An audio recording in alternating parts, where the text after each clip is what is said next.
This is Soroban, and this is my daughter practicing addition on Soroban. But it wasn't always like this. She used to do it on paper,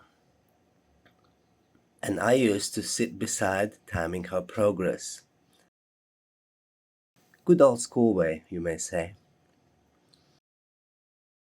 While Daddy is busy working, things got out of hand. My name is Maxims, and this is a short introduction to my CS50P final project, Soroban Practice Assistant. First, let's register a new user. Type N followed by Enter. Let's type in the new username, password. Now we're being taken to do our first ticket. A ticket is a set of 10 math problems. To pass a ticket, I have to complete all 10 math problems within 2 minutes time. Now let's see if I make a mistake here. Now, as you can see, I didn't pass. I only done 9 out of 10. And I have to do the ticket number 1 all over again.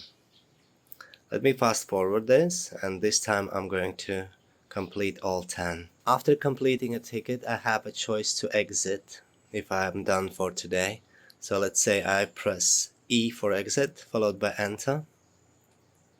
Next time when I run the program again, what I want to do is press L for login, enter username, password, and I can carry on where I left off last time.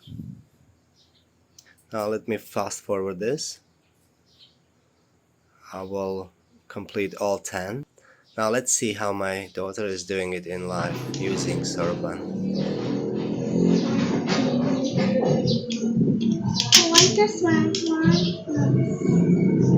5, 6. Enter. Again? Okay. I'm scared. Only 1. I can't see. 1 plus Go. 11.